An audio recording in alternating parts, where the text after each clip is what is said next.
here we are, the long-awaited interview with Miss Hannah Stoddard. Okay, so this is my friend Hannah from the Joseph Smith Foundation. Do you want to just give a brief introduction? Sure. So I direct the Joseph Smith Foundation projects. I've written about 5 books, one we're going to be talking about today, and just directed or helped produce a number of documentaries. We focus on at the Joseph Smith Foundation just trying to help people be able to access the real history, be able to have the resources right at their fingertips, because we really believe that the restoration has so many answers. And that's what I think is really exciting about the conversation we're going to have today, because I think there's a real void in the world of messages for women, and being able to know who are we and what does that look like and how do we identify and what's our role.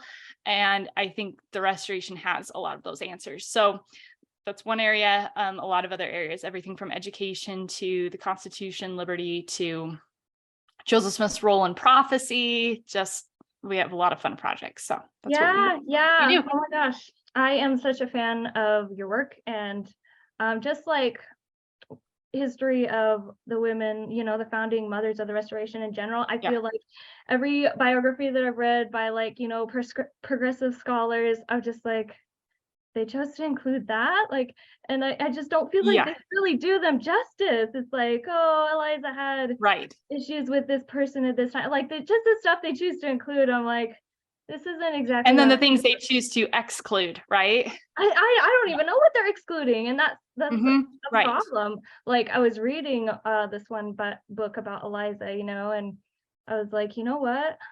I don't even know all the things that they read that would have been so awesome to include, but they just didn't. Or with Lindsay Hansen Park's podcast on, I listened to that a lot, but at the time I was like, this is so great. She's out there talking about these women. But at the same time, I don't know all the things that aren't being talked about, that would have been, such a faith promoting addition to the podcast. So I'm really grateful that there is someone out there doing this, writing these books.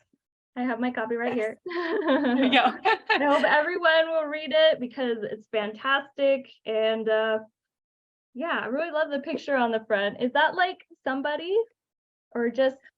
No one in particular. Just, Well, I love it so much. So I guess that we're going to be talking. So we're going to be talking about this book about Helen Mar Kimball. For those who aren't aware, so we published that book at the beginning of January 2022, February-ish. It's a biography of Helen Mar Kimball, and I know we'll probably go into a little bit more why we wrote it, why we started with her, all of that. So why did you start with? Well, first talk a little bit about why you decided to do Joseph Smith's Wives in the first place, and then talk about why you chose Helen first. Okay, so I never guessed that I was going to actually do this book. This was not something I always knew I was going to do something. Gonna write a book on Joseph Smith's Wives. No, I don't know why. It just wasn't on the top of my radar. I talked about this a little bit in the introduction to the book. It just was never really on my radar. But I first got introduced to, I've always been very passionate about the role of women. So it was funny because I was even just looking at one of my journals last night when I was 14 or 15. And I wrote in there and I was like, I want to do something to restore the family. That was just always on my mind. So I was always very passionate about understanding women's roles. I wanted to understand my role better. And I think looking to history is one of the best ways to do it, but not just looking to history, but looking to women that God has put in certain places, right? And that doesn't mean they have to be Latter-day Saint women. They can be just any women in history. I love studying Martin Luther's wife. So many I women didn't know he had a wife. Interesting. Oh my goodness, yes. Katarina von Bora. Okay, you're missing out. You have to learn about her. She is awesome. She wasn't in the movie. Yes. And even in the French Huguenot and Huguenot wars, one of the queens actually that helped like lead their, she didn't like lead their battles, but she was the one kind of like promoting and driving that. She was one of my favorite characters. I would use her name as like, just, yeah, it's like an additional. So not Joan of Arc, right? Is that Joan of Arc or somebody else? Yeah. I mean, we don't know a whole lot about her. So that is hard because all we know about her is from her enemies. So it's difficult. Yeah. That would be one of the first things, like we get to the other side, right? Be like, what's the probably story? Like, this woman is vicious. Just don't mess with her. Right. I like everything we have. Anyway, that's a whole nother conversation. But just all of these women and so just a real need. But how do we actually get into the whole conversation of Joseph Smith's Plural Wives? I started realizing as we were doing so many different presentations and firesides on faith crisis issues and church history, and people were just like, talk about polygamy, we're so stressed about this, we don't know. And so much of the progressive material was really just taking people out. Like we talk a lot about at the Joseph Smith Foundation about rough stone ruling, taking out people's testimony with Joseph Smith. But for the women, there's actually a huge it's huge, a huge problem. Books Todd Compton's book or things like that. And so I remember one presentation in particular, and I was up on the stage and we were even just talking about Joseph Smith and Freemasonry and temple symbolism. But I mentioned on the stage, I said, I have some resources, like some primary source documents for women that are struggling with the whole concept of plural marriage. And afterwards, I literally remember, like, I got back to the table and it was crowded with women, and they were all like, so where's the resources? We want to know. It's like, really? Wow. And then they were like, talk to us about it. And you could tell like all of this emotion was coming up for all of these women, where you could tell some of them were angry, some of them were just scared, but just all of them were like, this is important. So like women were bringing chairs and like sitting behind the table with me. And I just remember sitting there thinking, okay, we have to do something. So as we were just thinking, and when I say we, probably mostly my father and I having these conversations, like, how do we fill this need before he passed? And as we were talking, we said, so many people approach the whole subject of Joseph Smith's polygamy like, okay, let's go into just the polygamy aspect, or what did just the men, like the presidents of the church, teach on polygamy, or even other cultural stuff about polygamy. And so it's not a very holistic approach. Yeah, well, I felt that the women were not being given a primary voice, which was a little bit odd, because I felt like, shouldn't they be the first voice that we go kind of talk to and get their perspective? And then, so the women weren't being given a voice. And then I noticed this thing of, we kind of just fragment polygamy in our mind. Like, oh, okay, let's talk about polygamy. And you're like, well, it's a lifestyle. It's a part of marriage and family. So who are these women, right? So if we're going to talk about Joseph Smith's Plural Wives, who were these women? What were their personalities? What were their character traits? What were their interests, their talents? Like, these are people. These aren't just names on a historical timeline, not just black and white photographs of women, like right before in their 60s, 80s, 70s, right? These were women that were once children and teenagers, and they're like us. And so complicated, right, and just personalities, like they're gonna have interests and perspectives, and with so flaws and struggles too, right. Yes. And so we were like, okay, if we're going to tell this story, what we should do is let's go to the women first of all, and let's tell their stories as people. Like, who were these women? Because then we can actually approach the whole issue of plural marriage and Joseph Smith's teachings and practices and everything from a better understanding of the context, I guess. We decided, let's do a book series of so there's about 30 to 40 women that we know, at least is documented, were sealed to the prophet Joseph Smith. Yeah. During his life. So there's actually more women afterwards. That's a whole nother conversation. Yeah, right. which is actually really fun. Mhm. But that's a whole nother conversation. We won't get into that. That's a whole, Uh-huh. but the women that were sealed to him during his life. So there were four, or at least that lived at Joseph Smith's time, and he talked to them, right? Yeah. Personally. So Mhm. so we were like, let's do a book series and do just a number of women per volume and eventually do all of them. It's just short biographies, right? And Mhm. try to get to know them as people. And so for the first book, we were going to do 4, and we settled on Eliza R. Snow, Mary Elizabeth Rollins Leitner, Helen Mar Kimball, and Rachel Ivans Oh, Grant. And the wow. reason, All in one book. That'd be rough. right, That'd be hard. like short, it was meant to be like synopsis, right? Yeah. Mhm. And the reason why we did those 4 is because we were like, that's a pretty good sampling of all of the controversy, actually, Yeah. because Yeah, with that Helen Mar really is. Kimball, Those you are all have, the controversial wives. right, right, because with Helen, you have the young age. With Eliza, you have her marriage was consummated. Mary Elizabeth Rollins Leitner, she's one of the polyandrous, and then with Rachel Ivans Grant, she's one of the ones that Joseph Smith proposed to. She's sealed after, and then she has a son that is technically sealed to Joseph Smith. And there's actually, like, a lot of people don't even know there's actually like visions and dreams and spiritual experiences Oh, associated with that. wow. That would be so interesting. Wow. Right. And so we were Really like, we're kind of covering all the nice. issues. Like, are there kids? Are there, all the controversy? But and I thought that's totally manageable. I mean, Eliza could have 3, 5, 10 volumes on her. So we're like, we'll Oh, just have to do condensed. Mary Elizabeth will be probably pretty big, but Rachel Ivans can be smaller. And Helen Mar Kimball, I was like, there's not a ton on her. mhm, So I thought, that will be easy. mhm. No, so we started on Helen, and this, Liz, because you were with some of the women that were helping with the Yeah. research, and it just started growing and growing and growing as we started getting into the archives, and we're like, wait, she has widow journals, and she has poetry, and she has all of these Writings, yeah. yeah. And I thought, wow, how have I never known this? Mhm. I'm saying, because I've spent years in church history.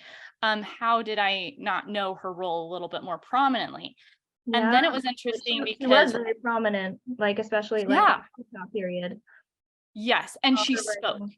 Yeah. Right. Instead of just, oh, we're going to talk about her or what people wrote about her, she can Mhm. speak for herself. And that's Yeah, what I let's really let her want. speak. Let's let her tell her story and not Exactly. be broadcasting our feelings and our interpretations onto her story. Let's let her tell this story. Yes.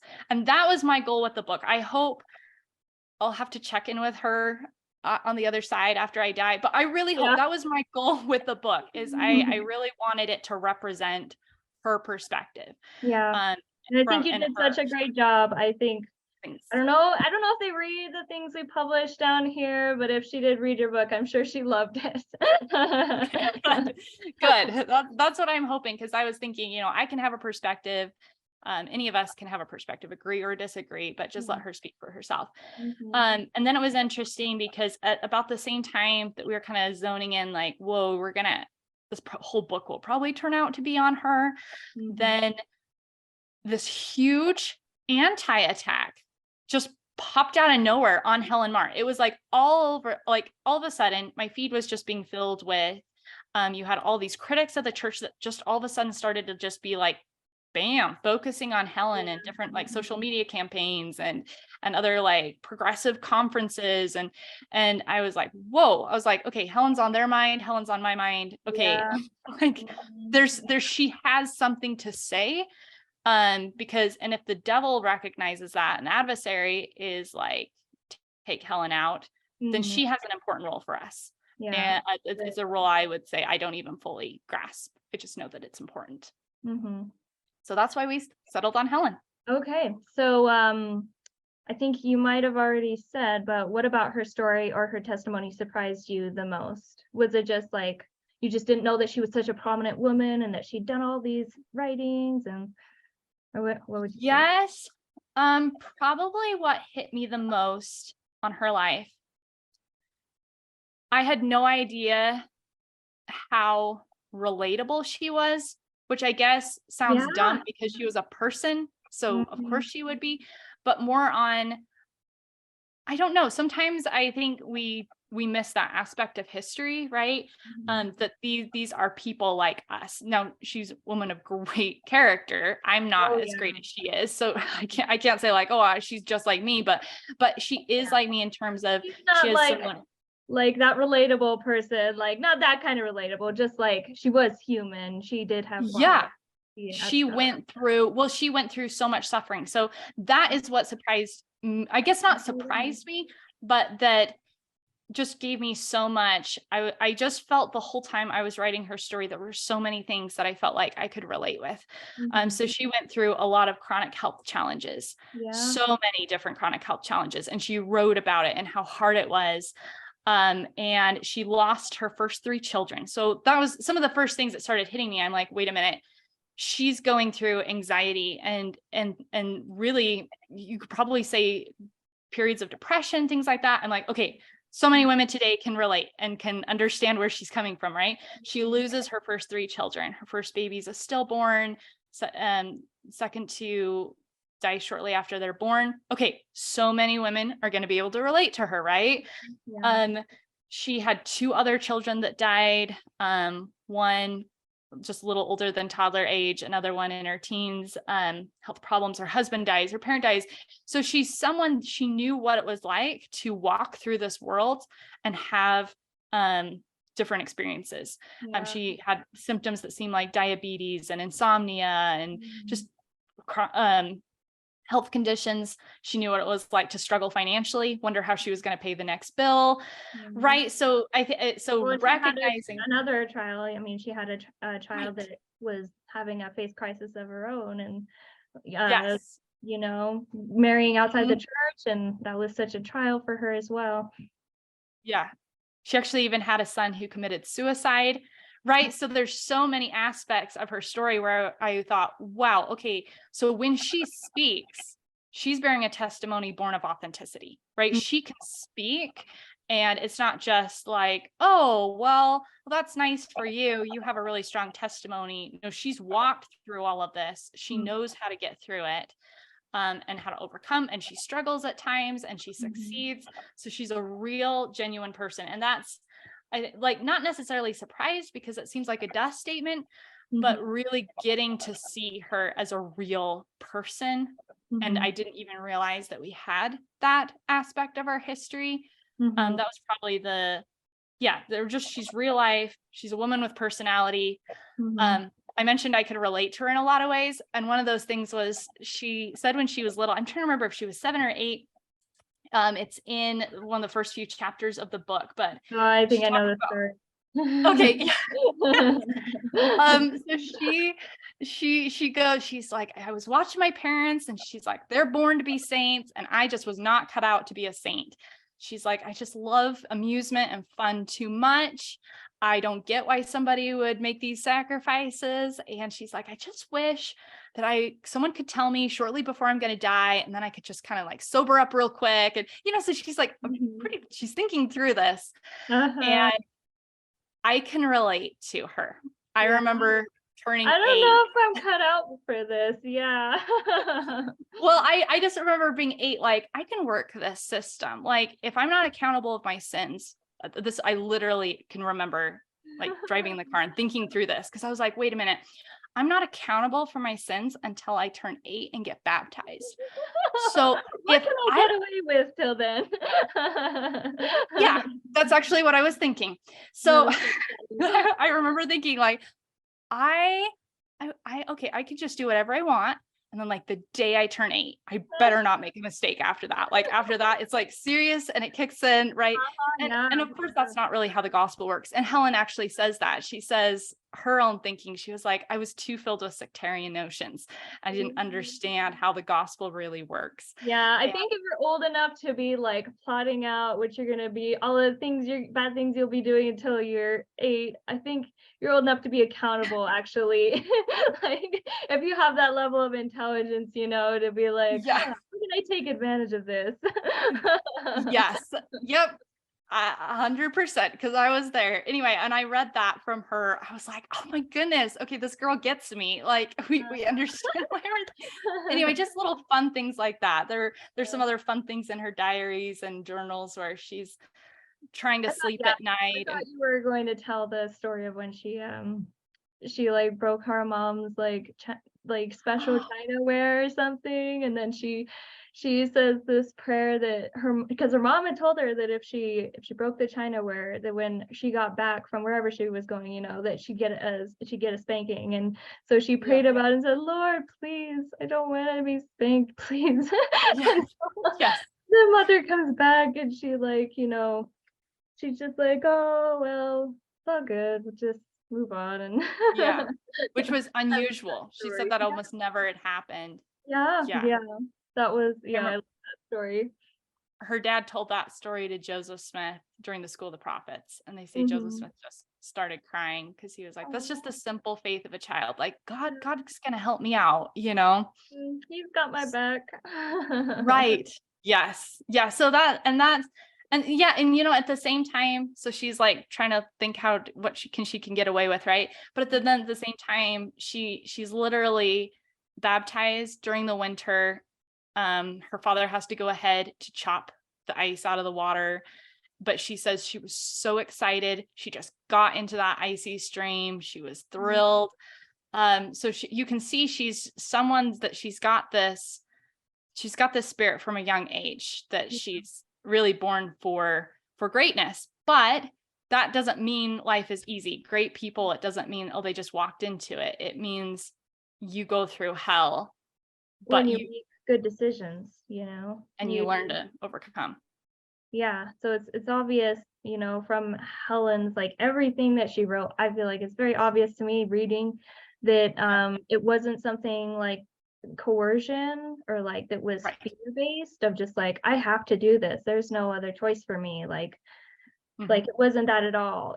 She struggled with a lot of things, but she in the end she made the choice, you know, to cling to truth and the restoration and to live that life. And it was of her own free will. You know, there's lots of people, believe it or not, in Latter-day Saint history that chose not to go that way. And so yeah, I just feel like everything, her testimony is 100% genuine and not a product of just coercion and fear and force, which I think is what a lot of people are afraid of, you know, that, you know, they weren't really making those decisions. It was just, you know, they were coerced into it. And yeah. Yes. And that is, I mean, even us saying it, we're going to have, I can just hear all the critics coming out like, yes, she was. Oh no. And that's why I felt it was so important. You got to get to know her as a person, because I did get to know her as a person from all of her writings, beginning to end, right? All of her diaries, the whole picture. And when you get the whole picture, you understand who she was, her personality. She is not someone, and her and so many of the other women, these are not women you walked over. These are not women with trauma bonding. These are not women that are psychologically damaged. Like, get to know these women. They're intelligent. They think for themselves. Very strong-minded. They're very opinionated on lots of things. And they make mistakes too, you know. So right. And a lot of times they weren't afraid to challenge and work through that. But I think that it's such a, I remember hearing some progressives kind of, Eliza R. Snow is a conundrum for so many, because they're like, on the one hand, she's so submissive, and then on the other hand, she's like an 1800s feminist. Like, how do we reconcile these two women? Yeah. Like, you're missing the gospel. You're missing. Yeah. I mean, look at Jesus himself. He was the ultimate example. He was the ultimate example of submissiveness, you know, going with the Father's will and everything. Yet he had this incredible power and this incredible strength. And it's all because it was all divine. It was all from God, you know, it wasn't their own strength. And so I can understand why that throws people off, because they're like, but how? But because the glory of God, you know, is just so great and it's so powerful and it works so powerfully in people's lives. But at the same time, you know, Yeah, it just there's power in the obedience to God and to the gospel. Yeah. Yes. And submission does not mean you turn your brain off. No. Faith is not just, oh, it's what I feel. And anyway, so I think you discover that when you actually get into the women. So anyway, that's probably one of the things, that's a lot of answers to your question, but probably that's what surprised me the most is just, she was just a person that I felt like there were so many, because I've had my own struggles with chronic health challenges, a lot of the things she described, other things in her life, I was like, or like how she wasn't one more thing, that's really cool, how she wasn't allowed to go to these parties and dances, and she's like this sulky 16-year-old being like, why can't I go? It doesn't fit. Yes. Right. And just watching how her brain was working, how she wrestled through questions. Anyway, there were just so many things that I was like, I can relate to that because I've walked through that, or I've experienced something like that. And I think that's, okay, let me just throw one other thing in. I think that's one of the main reasons why, if you try to understand Helen and you don't understand the gospel, meaning, I think it was President Benson, he talked about, to be able to write about prophecy, you have to experience prophecy, right? Mm-hmm. So best biography on Joseph Smith would be someone who lives like Joseph Smith, which is none of us. But has their principles and their values. Well, you have to walk through their shoes, right? It's like, I can write about Helen losing her children, but I've never lost a child. And so I'm going to fully admit, I can't fully understand what she went through on that. Other things Helen walked through, I can understand and I can relate. There is something that comes through experience. And so it's the same for the gospel. You're not going to be able to understand when Helen describes working through her doubts and gaining a testimony. When she talks about revelation, when she talks about spiritual experiences, unless you've experienced that, you don't fully understand. You can a little bit to a degree, right? But it's like, you're not going to know. Like a hole in the heavenly veil that you can peep through when you read about these people's experiences, but you'll never know the full experience until the whole veil is like lifted. Yeah. And you've walked through it. Right. Mm-hmm. And so this is one of the reasons why I think so many progressive books they can't understand Joseph Smith. They can't, because unless you believe in prophecy, unless you believe in revelation, unless you know what that even is, how are you going to understand? How are you going to be able to describe salt if you've never tasted it? Mm-hmm. If you've been deaf since you were born, how are you going to be able to explain the difference between a violin and a flute and Beethoven's Ninth Symphony? You can't, right? Someone can try to explain, and you can be like, I'm starting to grasp. So that is one of the things where I think you have to understand, like with Helen, you'll be able to understand Helen if you've walked through your own testimony experiences. It doesn't have to be exactly the same scenario, right? But if you understand what it's like to wrestle and to work through a testimony, and I have done that with different testimony things. I was not born with a testimony of Joseph Smith. I was not born with it. I'm sure you came out of the womb bearing your testimony. I'm sure we all kind of did, in our own way, because, we just barely left them and we're like, some things came to me easier than others, to be honest. Like I can understand and relate to people who say, I don't get why Joseph Smith is so important, because that was a disconnect for me too. And I had to work through it, and I had to make a lot of sacrifices to get to the knowledge I have now.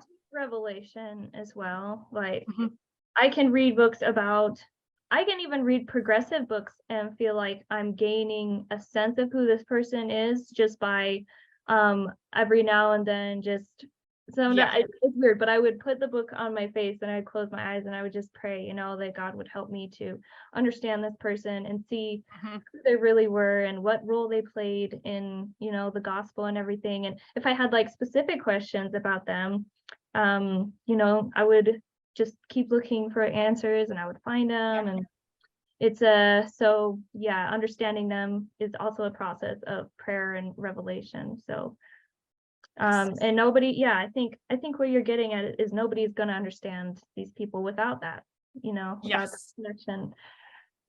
And it's just a key to church history. If I can read this, just as you were talking, I was like, oh, there's a Joseph Smith quote where he actually go talks ahead. about this.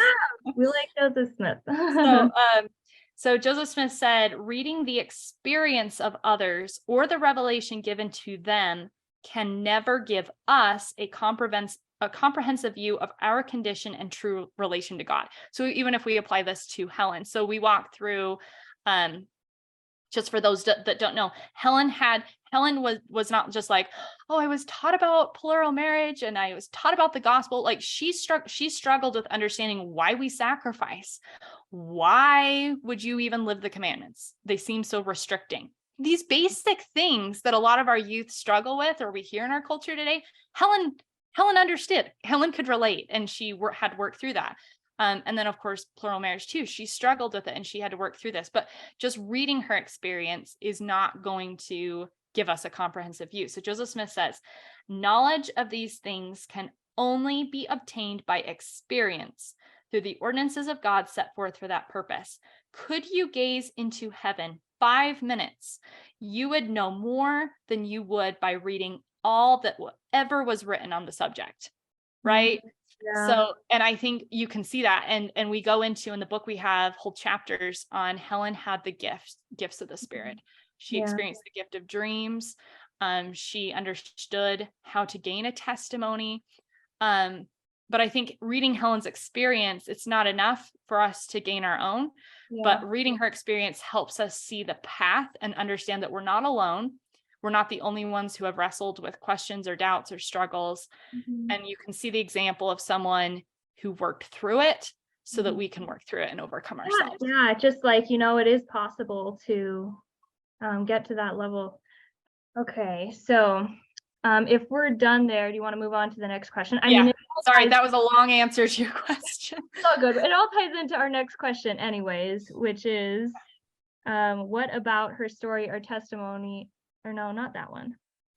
In what ways did working on the book strengthen your testimony? I think that real life application, I remember,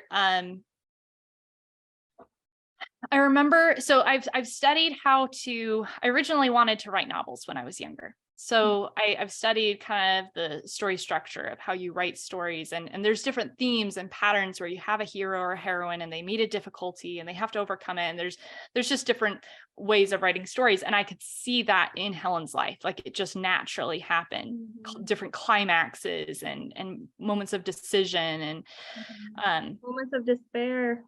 Right. And I remember specifically one morning, very early morning, usually write my chapters between the hours of like 3 and 7, 8, 9 in the morning. So I remember one morning and I was thinking, what is the point of, I think I was in the winter quarters chapters, her going through winter quarters and being a young wife, right? She's 18, 19, 20, horrifically hard experiences. And I was just pondering, and I was like praying for inspiration to understand, what is the theme? Like, what's the point? And the thought that came to me was, what does the life of a disciple really look like? Because on the one hand, you have the extreme where people say, oh, well, if you're a follower of Christ, your life's going to be easy and everything's just smooth. And I think most of us know that's not true. But at the same time, you also look at history. Who had the hardest life? Of everyone who's lived in history, it would be Jesus Christ. He lived the hardest life. And then probably Joseph Smith, number 2, if you actually study their lives. Oh gosh. Right. And we whitewash history way too much. I was talking to somebody about the mobbings in Missouri. And I said, well, we never tell the real story. And they said, well, what do you mean? And I said, well, we don't go into the details about the rapes and children being raped and violent assault and like horrific things. Like, I'm not going to, if I started describing what's in some of these pioneer accounts, like this would be rated R and it would probably be taken off of YouTube, right? For violating community standards. So like, it's like, this is like this, and the there's a danger in whitewashing history, because then we have a fake understanding of the past, and then we don't know how to navigate the present. And then we also we just get a fake understanding of what reality really is, right? Unrealistic expectations. Right. And so that was the question that kept coming to my mind, and it just stayed on my mind during the rest of the writing of the book, is what does the life of a disciple of Christ really look like? Because if each of us wants to be a disciple of Christ, what does that really look like? Yeah. And someone complained to me, someone who had read the book, not someone I knew, but just like a customer review, and they said, there's parts in your book that almost seem to glorify suffering. And I laughed, and I was thinking, not glorify suffering, but we didn't shy away from it. We acknowledged, here's moments where she was really struggling, and how is she struggling? Well, and if you didn't include those parts, you would bet they'd be on there being like, you're not portraying a realistic, you're not showing the sources, you're just yeah. And the danger of that is I think we need to realize, like, we need to count the cost. Where are we all in? Are we really going to consecrate our time and our talents to building the kingdom of God? And if you are, this is what it's like. It's not easy. No. But is it miserable? No. Well, like, to the world's eyes, it's like, well, why would you live a Joseph Smith life? Because that's the cost that it takes to have those blessings, but the joy. And that's what I wanted. I hope that came through in the book. Helen had joy in her life, even in the midst of seemingly problem after problem after problem. And that's who made her the person she was. Rest in Christ, and she had her faith. She just, she kept pushing through everything. Right. And what that looks like specifically, right? Because I know for me, when I've struggled with different health things, and I'm like, okay, that's nice to say trust in Christ or have faith. Like, what does that actually look like? Yeah. Because when you're laying in bed and you're miserable and you're in pain, you're just not feeling, you're moving forward. You're just not feeling the warm and fuzzies. And that's what I liked about her. Is she said, oh, I had this dream, and this was the message, and I did this and I did that. So it was very practical. And I think that's what strengthened my testimony, rather than just vague. This is what the life of a disciple looks like, and this is how you get through it. Yeah. One of the stories I really like from the, some of her kind of darker periods is when she had scurvy, was it? Like the black thing? Yes. Oh gosh. And the part where I think she was like putting potato peels on it or something to keep it from getting I know the story you're gonna say. Yes. And then she like, it's funny because this is kind of like a moment of frustration and anger for her. It's like she throws it off and she's like, I'll never do another thing for it. And then all of a sudden it's like the pain is gone.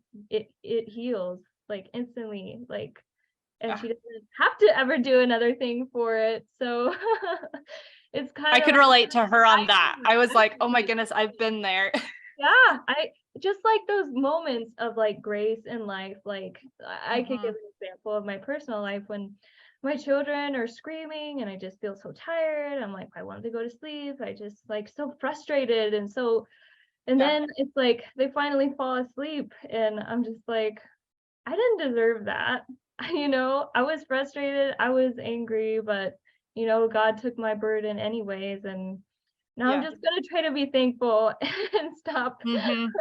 Yes. That attitude. I love it. Yeah. All right. So let's move forward. What was it like? Can you talk a little bit about working on the project through your dad's illness and how you kind of got through all that, and just like how working on the book maybe help you through that, or okay, so a few months. Did he get sick like in the middle of writing the book, or was like yes. So he always struggled with some kind of health challenges, but he took a serious dive probably about halfway through the book project. halfway through the work being done, not halfway before like the actual timeline, but in the middle. And so that was one of the ways. It was just very interesting to walk through. So he passed away of stage 4 lung cancer, and that the 9 months that he was sick, 8 to 9 months, my siblings and I did most of the care for him, especially the last few months. We were doing 24-hour cycles. And so, yes, some of these chapters were literally written at 1 to 2 in the morning. And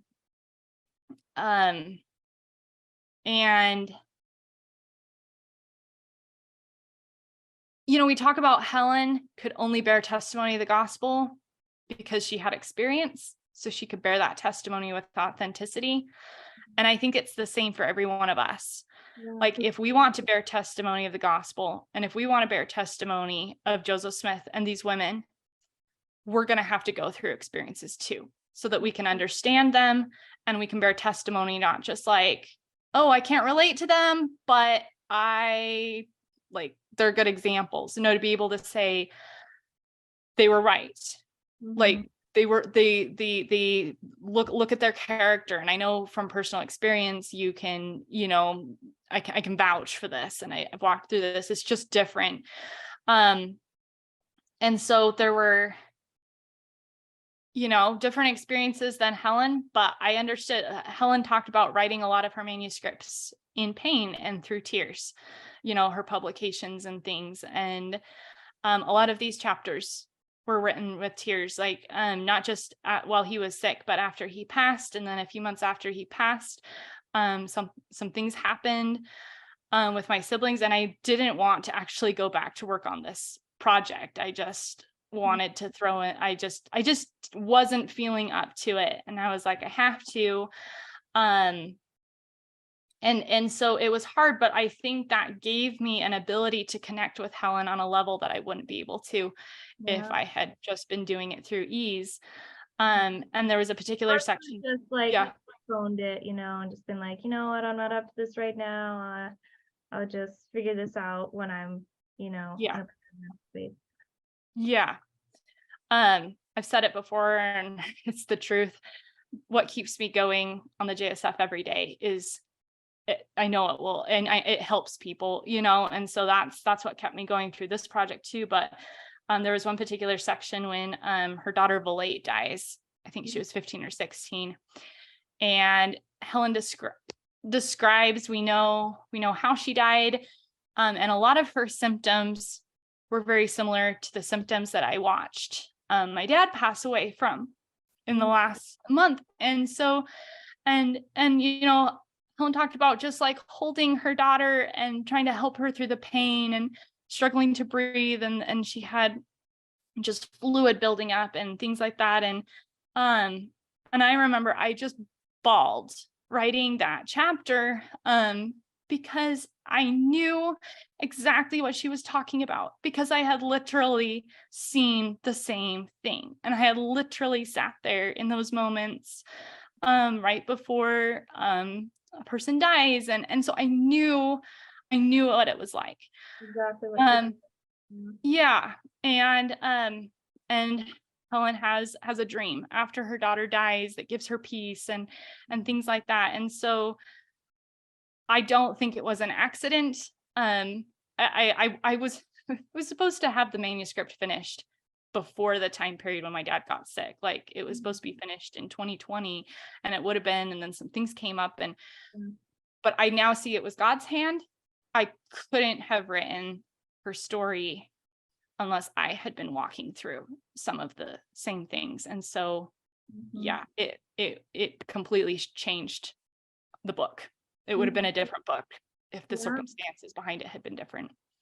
Yeah, well, that's incredible. It's like, it's kind of hard to understand, because, the gospel is like, come to me, I'll give you rest, I'll give you, joy.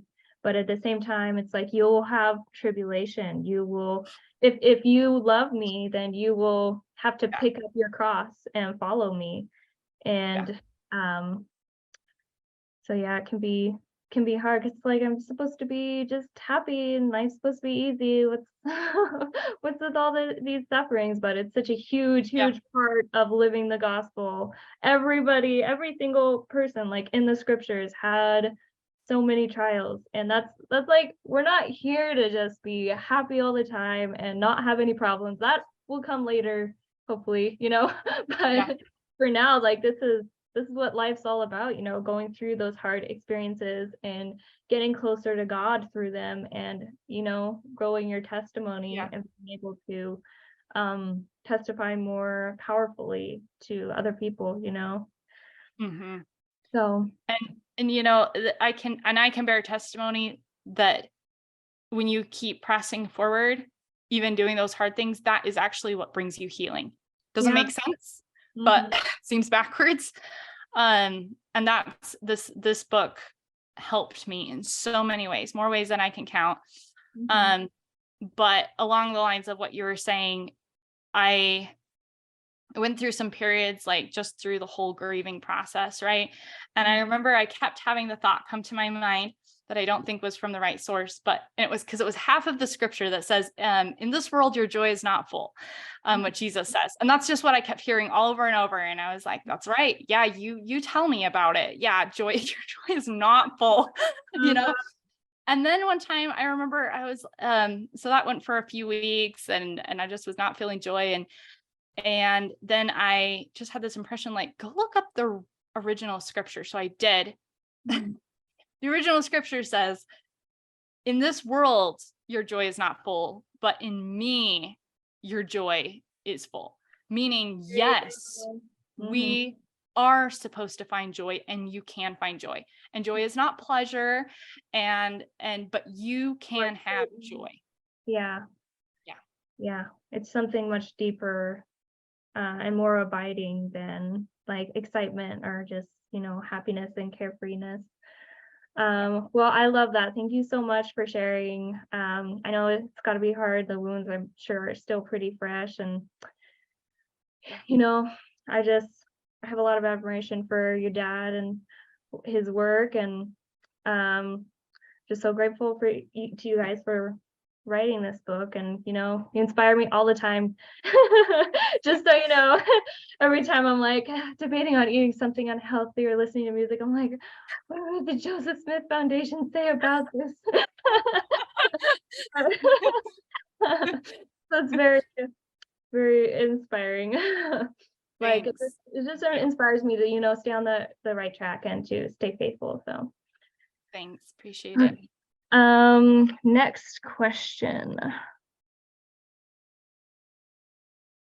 Okay, so we're talking about all the hard things. Were there any issues that were hard to like address in the book? And like hard issues, hard questions? How did you guys resolve that? Oh, you bet. Helen is probably the most controversial of all. I'm like, why?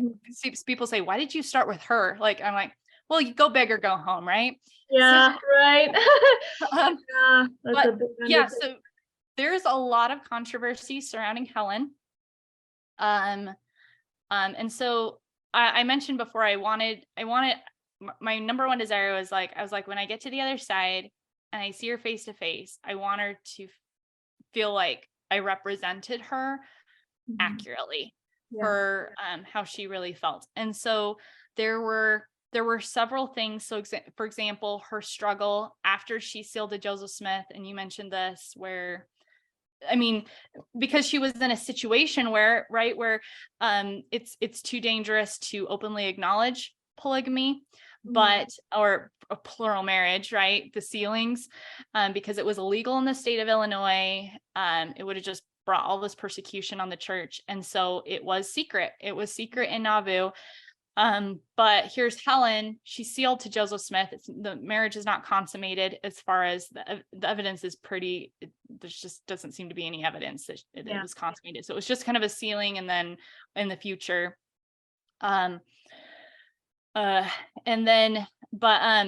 but she's still sealed, right? And so she's kind of in a situation where she can't go to social events, and date or court or appear like she's available, right? So she can't go to the parties and the balls and seem like someone who's available for marriage when she's not, but it's not like she can put a ring on her finger.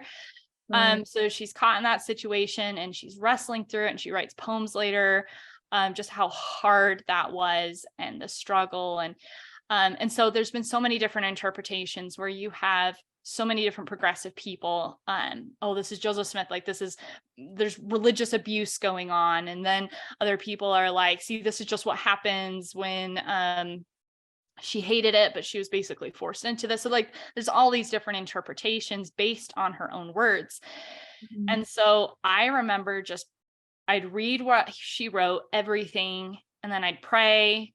There were several times I prayed through multiple portions of chapters to be like, okay, God, like help me understand what she was trying to say. I'm happy to tell the story based on whatever she said, right? If she's like, go ahead, sorry, yeah. What she meant when she, was right. If she's trying to say, I felt like I was religiously abused, then that's what I'm going to say. She felt that way. But I need to make sure it's like, what was she actually trying to say? And so I had some special experiences working on the book where I'd be like, okay, here's all these different interpretations. What is it? And it was like, it's actually another option, and different experiences. But wrestling through that. Right. Yeah. So trying to do that through prayer. It took a lot of meditation and a lot of pondering and a lot of study and faith and prayer, and then like going back in there, because I knew that if I told the story accurately, the Spirit would help people understand and would like that carries the message. The agenda of the book was not to make people walk away with a testimony of their own. The agenda of the book was not, there wasn't an agenda like you have to agree with Helen. It's just, this is her testimony. This is her experience. Take it or leave it. Agree, disagree, but at least you know what her story was. But working through those chapters was hard because they are so controversial, and I wanted to make sure it was accurate, not just like, well, I think this, well, that doesn't really matter what Hannah Stoddard thinks. Well, it's like, well, this is what she said, but this is how I interpret it. Right. Exactly. So the struggles with polar marriage, first 5 chapters, that was definitely the hardest. Yeah, I mean, and you guys, you did include like, the true story. Like she said basically that she was relying on her father's testimony when she agreed to be sealed to Joseph Smith, and like she just trusted them that much, and that's just, that's where she was at when she was at that age. But then later on is when she came to really understand what it was about, what it all means, and how that affects her, like eternal destiny. Right. Yeah. So yeah. All right. Well, let's see here. I know this is gonna be a really tough. Oh, okay. There was one more hard question, I feel like. Oh yeah. What Bring on the hard questions. I think I saw you guys kind of working through it. I think it was about like this, like figuring out whether she was going to be eternally sealed to Joseph Smith or Horace, because she like marries Horace after Joseph Smith died. Yes. So I think did you guys decide that she was eternally sealed to Joseph and just like sealed for time to Horace? Is that what kind of? That is what she said in her last letter to her children. So she wrote a letter to her children and she sealed it. At the time she thought she was going to die. This is a number of years before she passes. And she thought she was dying at that time. And so she wrote it and she was like, read this. And, but that is what she communicated to them. And she talks about that, even the last few decades of her life in her journals. She talks about, the responsibility that she felt, her standing, her connection with other women. And that was something that built over time. It wasn't something that she had at 14. It wasn't something she had at 30. It's something, but understanding that is one of the questions, right? Where people are like, okay, well, how does then she choose in the next life? Like, okay, you have Joseph Smith, and then you have Horace, who she loved. She Oh loved yeah, Horace, they had this fairy tale like love. They had so beautiful. It's a beautiful, beautiful story. And that is actually, I think, my favorite chapter in the book is the Horace and Helen reconnecting the bloodlines, and we talk about his background, and that was another thing that I prayed through a lot, and I actually changed 2 or 3 revisions of the chapter, because as I would pray and just deeper insights would come to me, and other teachings from Joseph Smith about the premortal life and the next life, and how those relationships work. As insights came to me, I just really came to understand the gospel is so beautiful. Everything will be made right. So there's a lot of things we don't always understand in this life, but there's so much more to the kingdom of God in the next life, and how that works, and relationships we have with each other. And so, yeah, that's a huge topic. So I should probably just say, like, go read the chapters on that. Yeah. But okay. that Yeah. actually ended up being my favorite. I mean, I'm a hopeless romantic. So just to be honest, that was my favorite chapter in the book, was Horace and Helen. I loved it too. I just love just like that kind of, I don't know, her whole life just had so many trials, and this was a period of time that's just like, kind of redeemed all the suffering and pain. She's just able to have this love with this man, and she had sister wives eventually, didn't she? She did. Yes. Okay. She had Someone 2 was other telling me that sisters. she didn't have sister wives. I was like, I'm pretty sure Helen had sister Yeah, wives. she did. She had one that passed away, unfortunately, like a year or 2 later, when her sister wife had her first baby, and then the third, Mary, and they worked together even after Horace died. Wow. Yeah, I love and that. there's just a bunch of other stories too, with forgiveness and things like that. It wasn't always easy, and it wasn't always, yeah, right. And so even we have this in the book. I don't have the quote right in front of me, but Horace and Helen get in a fight. And it's a letter that Helen sends to Horace, and we still have it to this day, where she's like, please forgive me. And it's just beautiful. So just shows a lot of examples of how to work through even marriage problems and forgiveness, and the reality of that. Yeah, totally. You did. Oh, okay. So I was going to ask you the question, but then I asked a different question. Okay. So I know this is going to be a really hard question, because I'm sure the whole process of writing the book was just such a, spiritual experience in and of itself, the whole thing. But was there any time in particular that you want to talk about where you felt the Spirit the strongest?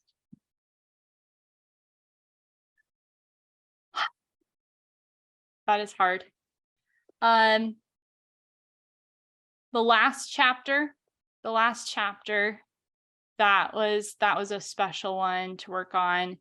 You have to read it because it's kind of the culmination. And then the winter quarters, the women's experiences in winter quarters. So a lot of people don't know, in winter quarters, when most of the men had to leave either on the Mormon battalion or to go to Utah, to kind of trailblaze the trek west. The women were kind of left to fend for themselves in a lot of ways in winter quarters, and it was scary, and they were very poor. Sometimes they were wondering where their next meal was going to come from, but they would get together and they would fast and they would pray, and the most incredible spiritual experiences happen for those women in winter quarters. And so we go into that. We talk about them experiencing the gift of tongues and visions and angels and prophecy and also devils. I mean, yeah. Yep, right. Because when God speaks, yeah, you have the opposite too. And what it was like for them, that was an inspirational chapter, because it just showed me this perspective of the role of women and God's perspective. And that is where you have, I actually first got introduced to Helen when I was studying the whole women's rights issues and suffrage and feminism and everything, which was that was like my pet subject all growing up. I just loved it. I studied everything about it: first wave feminism, second wave feminism, third wave feminism, and how that related to the gospel and just everything, because I always felt this desire, like, I want to know more about the role of women. Like, there's something we're not getting. And what I discovered is it's not feminism, and those movements asked a lot of good questions. Yeah. These questions of what is the role of women, and there's got to be more, and things like that. Those were good, legitimate questions. I just think they got the wrong answers. Yeah. And like, what is the limitations, as well? Just like, not just what are women capable of, but the should, like, yeah. Right. And what does that look like? And how do we fix these problems in society? There are legitimate problems.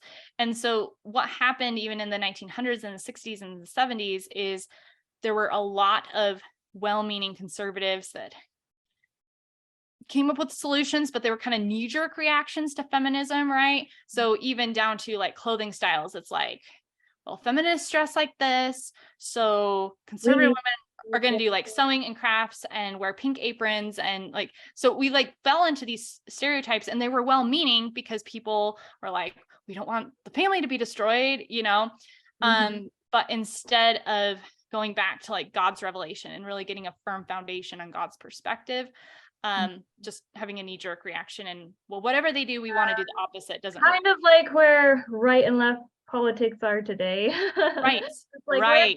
They're doing whatever they're saying, we're the opposite of that. Yes. And so I actually want to do like a book or a presentation one day on Joseph Smith's response to feminism, meaning like Joseph Smith had the answer.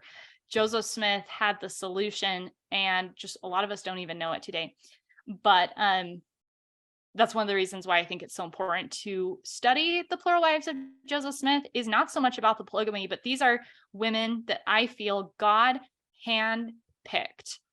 These were great women, some of the great and noble spirits in the premortal life, that were chosen to come down at this time and given responsibilities, and they weren't perfect. I was reading one review against someone I don't know of the book, and they were like, you're talking out of two sides of your mouth, because on the one hand, you're like, Helen is one of Joseph Smith's wives, and then on the other hand, you've got she's not perfect. Like, she's this person that struggles, and she was never able to overcome that. It would go into her whole struggle with coffee and everything, because her body got dependent on it, and it was connected to her health problems. It was just a mess. And so he's like, there's no way that can be possible. And I just had to laugh. I was like, I don't even know where to start that question.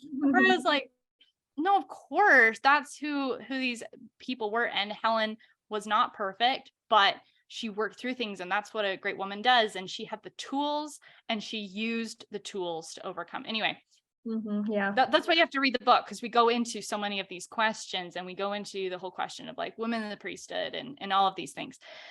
So, but that was a powerful, all of them, but especially the Winter Quarters chapter, and then the Horace and Helen chapter. The spirit was that it was strong on that one as well. Yeah. I don't know. It's like with the Winter Quarters chapter, it's like reader's discretion advised. Like, it gets a little bit scary in a few parts, but at the same time, it's like, oh, it's just so hardcore. Like, if you want the kingdom of heaven, you're going to have to struggle against some serious dark forces, and it is dark, it's black, it's midnight, but in the end, light wins, God wins, and so we have that hope. And I don't know, I think it's good to read about the hard things as well, because I don't know, like you were saying before, in real life we're gonna have hard things happen to us, and we can't just crumple up and just fall into the fetal position and weep every time something hard happens, because it's what life is all about. So we have that hope. Okay, so on to the next question. So I thought this would be a fun one. Oh, This isn't the fun one. The next one's the fun one. But this one is, how did studying Helen's life and writings change your perspective on plural marriage? So Helen is actually the one that was the impetus behind me gaining my testimony, actually, of that. Wow. So her book, Why We Practice Plural Marriage, which I read when I was about 19 or 20. I stumbled across it while studying the whole feminism and suffrage and all of those issues. And I was like, I didn't even know this existed. And I was like, I'm kind of curious. What did she say?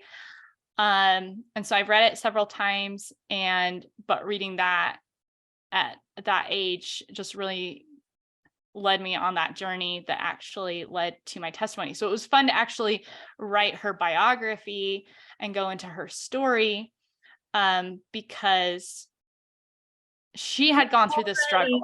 Yeah, she's already had such an impact on you and your testimony, and now you get to tell her story, you know?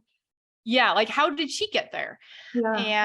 And you know, honestly, I'm not going to get on a soapbox about this, so I'm going to keep this short. Don't worry. But so sometimes this drives me crazy, where people will say, okay, well, we want to learn about plural marriage. So that means like, we want to know, like, well, how does it work? Like, how many nights does each husband spend with each wife? Or like just all this stuff where you're missing the point. It's like saying, how does the gospel work? Okay, tell me, how often do you go to church? How does sacrament work? Instead of, no, it's about a family lifestyle. It's about, and honestly, it's the same things that all of us work through. I mean, because people ask all the questions, right? It's like, well, what about jealousy? And what about this? It's like, so no one has jealousy except for, the women that were asked to do this.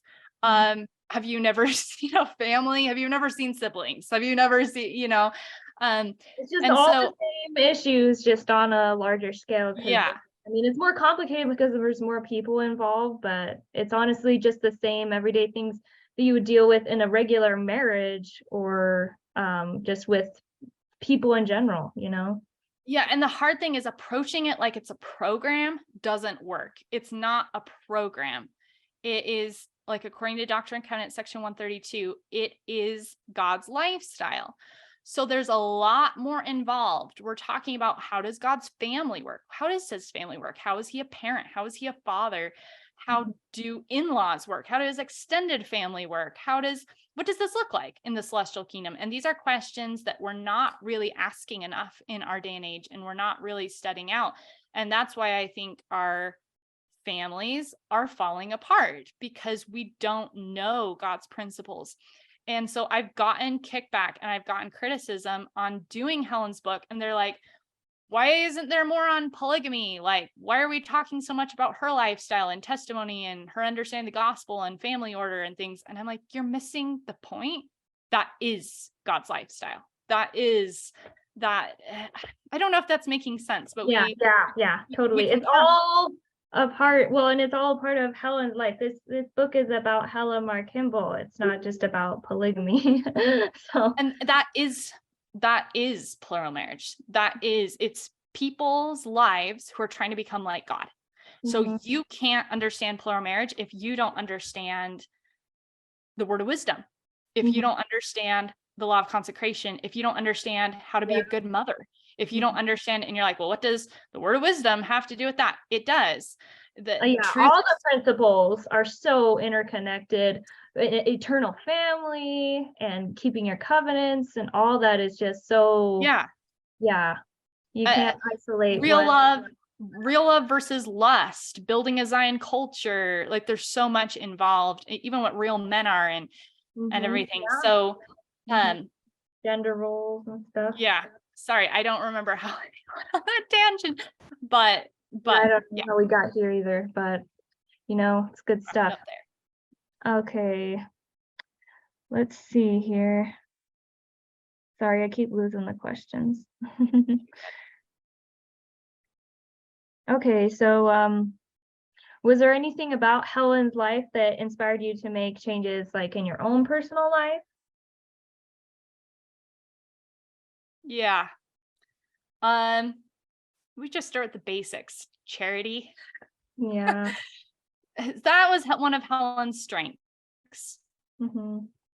And that honestly convicted me so many times in the book. I writing the chapter Charity Never Faileth, actually. I was reviewing an edit after reviewers had gone through it or something. And it was funny because I just had a situation I was going through, and I was so frustrated with some people. Like I was mad. And I was like, it's like, well, I'll have to handle this later. I'm like, I got to go work on the book for a little bit. And I pull up my laptop and it's like, the chapter I'm working on next is Charity Never Faileth. I'm like, okay, that's a joke. That's a joke on me. And I remember like working through it and just actually reading her experiences and the quotes, even though I'd read it a million times before I wrote the chapter. Just that spirit started softening my heart.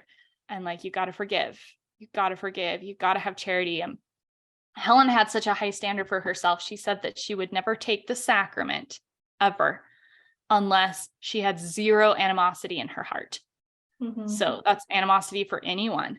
That's one of her sister wives, a neighbor, mobs who had driven her from her home, like complete forgiveness. And she would feel guilty if she took the sacrament, if that wasn't purged out. And I remember thinking, what would the world be like if we as women truly had that become part of our nature? She talks about another experience of forgiving a lady. She doesn't even go into the details of what the lady had done. But I remember when I was reading her experience, this is when that lady comes after her husband dies and says like, I want to be sealed to your husband. And I vaguely remember this part. And she doesn't go into details. She just says she acted in a way that she basically didn't deserve anything. So then you're curious, like what happened, but she doesn't go into it. And Helen tells her like, well, I'll teach you the gospel. I will teach you principles. And if this is what you want, basically, if you're willing to change and you want higher laws and things, then I'm not going to say I'm open to it. Yeah. Right. And I remember, I just remember sitting there and thinking how hard that would be. And so I think that's one of the top things that Helen helped me change, was to become more of a charitable person and understand what that really means in real life, practical application, and understand. I was gonna say, I don't know, for me, every time I feel really frustrated or frazzled, with somebody, I think to myself, what'll it be like if this person like comes around to the gospel and like is completely changed and is just completely different one day, Is it like, then I'll love them, then I'll forgive them? But I mean, so often our love and forgiveness towards others is a conduit for them to make those changes in their lives. And I don't know, we have so much grace and forgiveness from God. It's like the scriptures say, if he forgives us, and that's why we forgive other people. Yes. And I can bear testimony. Real charity can't come unless God gives it to you. Like, it is something you have to have your nature changed. It has to, your nature has to be changed. I don't believe any of us are just naturally perfect in the area of charity. I mean, some have a greater strength than others, but I don't think any of us just are like, well, I didn't have to pray for it. And that's why Moroni says, pray to God with all the energy of heart that you can be filled with that love. And it is hard, but I think if we as women learned how to do that, I mean, the Relief Society motto was like, charity never faileth. It won't fail. It won't fail to heal. It won't fail anything. And I think, and that is one of the things that I just if you even study Eliza R. Snow or Helen Mar Kimball, the spirit with these women is a spirit of nobility and refinement. They're not sloppy. They're not rude. They're not vulgar. They're not. Well, another thing is they don't talk a lot about like the hot gossip. That's what all these, everyone's looking and digging through their stuff. What do they have to say about this piece of gossip? What do they have to say about this? It's like they don't even give it the time of day. They don't. Yes. It's like some things I actually wish they would have like kind of written about, just because, we could shut so many people up if we just knew the truth about it. But but Yes. it's just not who they were. They were queens. They were women of refinement. And the hard thing is, so many of our role models in our world today, when you look at Hollywood movies and music for women and billboards and like the messages that were continually sent, is completely different. We're told femininity looks more like stubborn and rude and vulgar and girl power, yeah, and unrefined. I mean, Yeah. just to even given a specific example, like I don't want to bash anyone's favorite movie here, but compare the old Pride and Prejudice that's 6 hours with the one, I can't remember what year it was made, but Keira Knightley, that's the shorter.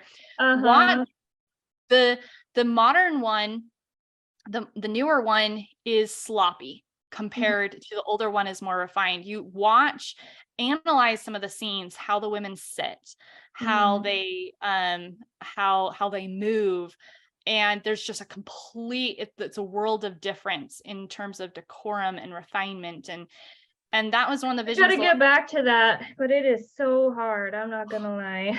Yes, no, it's so funny. It's so funny you bring up Pride and Prejudice, because before we had this, I was literally on there looking at the newer one that I've never seen before. I was like, oh, I wonder if I could watch this and see if it's any good, but I had to pay money, so I was like, oh, I guess I'll just watch Sense and Sensibility again. So I was like, me and Evelyn were sitting on the couch watching Sense and Sensibility, and just like, oh, how graceful everyone was, and like the beautiful music, and just like, wow. It's just a beautiful thing to commit to, refinement and good manners and stuff. Yeah, and I think what you see is, Helen Mar Kimball didn't go to a school to learn, like all that. It's a natural fruit of the spirit. Yeah. I think the spirit makes you more refined and more dignified. Absolutely. And that's not a bad thing. It's completely lost in our culture, but somehow we have to bring that back and be queens again. If we're going to be queens and priestesses, then that goes down how they act. But Sense and Sensibility is actually my favorite of all Jane Austen. So good choice. Yeah, I love that. But and there were lots of women around that weren't like that. So there's that contrast, there were lots of women who were focused on circulating gossip. That's why we have all of this gossip, from that time period, is because people would run their mouths, and we get to hear about it, hundreds of years later. All right, so let's go on to the next question. Okay, so how did you kind of talked about this a little bit with the last question, with charity and stuff, but how did working on the book strengthen your relationships with those who were also working on it with you? Oh, yeah.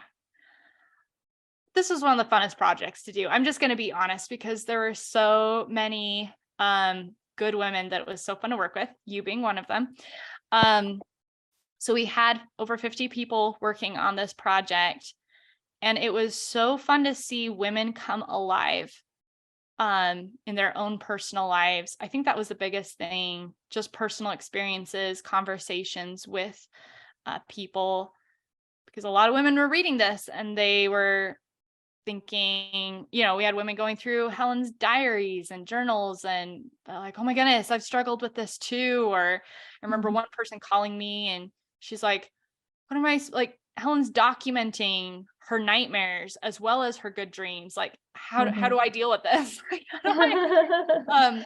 And so just building relationships and studying the gospel while we were working on a project to help other women, it was just a very special experience. Yeah, well, and there's so many good discussions and things that happen along the way, and it's just an amazing project to be a part of. Because it raised questions for all of us, like, what do we really believe? What does this really look like? Yeah, love it. Okay, so I guess we're coming to the last question, sadly. Which wife do you think you guys will do next? Eliza. Eliza, oh my Yes. gosh. I would love it if you guys did Eliza. She's like one of my favorite to study, but I mean, that's a kind of an undertaking because there is so much to work with. I don't know if you could cut it down to a book this size, No, but you cannot. So I think what we're gonna do, so these are just a few things we have in the works, and that's why I can just say that instead of like, I don't know, but maybe this one, or because we have settled on her. But we're going to release her teachings organized by topic. So a lot of people know we've been doing that with Joseph Smith, but we're going to do that with Eliza as well. Her teachings are just phenomenal. They have changed my life. Everything that I ever learned about being a woman, from literature, from good literature, from even just studying the scriptures, from good role models, she just took me to a whole new level. And so her teachings are phenomenal. But we'll have her teachings. We'll also have her biography, but also just her vision for women, because that's really was her role in life, was helping teach women and train them and show them this is who you can become, and really just rallying and encouraging them to rise up in that way. And then also her stories and her miracles. And then I have to put a plug in for her poetry. A lot of her poetry is just very beautiful, and the things that she writes about, she teaches the gospel through her poetry, so it's almost like a form of her teachings. And we need to bring poetry back. Oh, I love that. We've lost our beauty and our culture and our society, and so yeah, hers is going to probably be just like a multi-vein, and I don't know all the things that will look like. We've talked about doing like a little women's devotional with Eliza, so that women can go through it like together with her. So I don't know for sure the format of what it will look like, but material on Eliza. Yeah, that's really exciting. I'm really excited to hear that. Yeah, I don't know. I feel like she was one of the most vocal women, and because she didn't have a children and a family to raise, she could give her efforts more concentrate. It's like Paul says, if you're not married, you can give more of your time and your effort to building up the kingdom that's already, there. So love everything. Your role looks different. Like raising children is just as important, because who's going to carry on the torch when you're dead? But she was needed. She will be a mother, one day, and that'll be really exciting. Yes. Well, yeah, that makes me feel really excited. When she talked, she was just like really into like theology and the doctrine, she really knew what she was talking about. And one of my favorite quotes that I think about on a regular basis, because sometimes, it can feel a little mundane, just doing all the everyday things to take care of the family. And like, I could be sitting at my desk, like studying and just, doing so many other things besides changing a poopy diaper, but that quote of hers always comes back to me, of no matter who you are, basically, I'm paraphrasing, or like what situation you are in life, there's no woman whose sphere is so narrow that she can't do a great deal towards bringing forth the kingdom of God, or something like that. Yes. Yeah. Love her. Okay, well, this has been such an amazing conversation and discussion, and I am just so happy that we were able to have it, and I got everything to work this time. Yeah, no, it's so exciting. I really think we don't utilize our history enough, and I think that's because we don't realize the men and the women that we were dealing with. I mean, when you really come to understand who Joseph Smith was, prophetically in the scriptures, numerous presidents of the church taught he is second to Jesus Christ. So that means he's greater than Enoch. That was offensive to me when I first heard that quote. I was like, what? No wonder people criticize us so much. He's like second to like, what? But then like I heard your guys' take on it and I was like, oh wow, and I just felt the spirit, touch me. And it's like, oh wow. We're not giving him the credit that he deserves for all that he accomplished and all that he was, and what his role and mission was. Yeah, no, we definitely have heavily underestimated him, and I'm as guilty of this as anybody. I talked about this at one of my presentations earlier in the spring at the Book of Mormon Evidence Conference, just my journey of the Lord prompting me. Only last year. Seems like it's been longer than that, but shortly before my dad passed, just like the Lord was prompting me, he was like, Joseph Smith is missing. Like, and I'm like, Joseph Smith is missing. I've produced 7 documentaries. I've written 3 books at that time. I'm like, are you kidding me? Like, I run the Joseph Smith Foundation, like for crying out loud, And I just started walking through and I realized, yeah, I don't. And I don't have the understanding and the depth that I should. And I knew why. It was because I hadn't paid the price. I mean, I had sacrificed a lot, but I had not paid the price that I needed to really know, to be able to bear a witness like Brigham Young bore and things like that. And so I started making a very concerted effort to focus. I was like, even if I don't understand why he's so important, so I started studying his teachings every day, and I started really taking it seriously and pondering and praying, and everything changed. Everything changed just this year. So this is, but so we just don't understand why Joseph Smith is so important. And the reason why that matters for the women is these are the women that chose to be part of his family, meaning when they looked at eternity, they said, this is where I fit. Joseph's vision is my vision. His mission is my mission. His kingdom is my kingdom, meaning lowercase kingdom, under God's kingdom, his family kingdom. And you cannot understand a man unless you understand the women behind him. It's united. You cannot divide the husband from the wife. You can't. They're a team. They're unified. And so that's why Helen is so important too. You cannot understand Joseph unless you understand all of the women. And they both carry a piece of his mission. And so, and the reason why that matters is because we live in a day when the restoration is being attacked, I believe, more than any other period in this dispensation. Oh yeah, like is being adversaries working very hard and utilizing the tools that we have very well. I gotta give them credit. Right. Yeah. And so we were sent down at this time. The ball is in our court. So what are we supposed to do and how are we supposed to do it? Well, Nephi talks about how he says we're completely corrupted. He says everyone's gone astray except for a few humble followers of Christ. And he's like, even they are led in many instances to err. Right? The craftiness of men.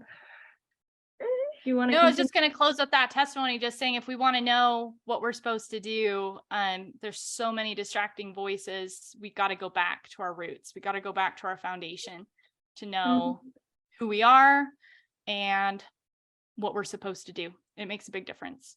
All right. Well, I will end the recording there. Thank you so much for coming on here and doing this with me and being so patient with, all the technical difficulties. I'll end the recording.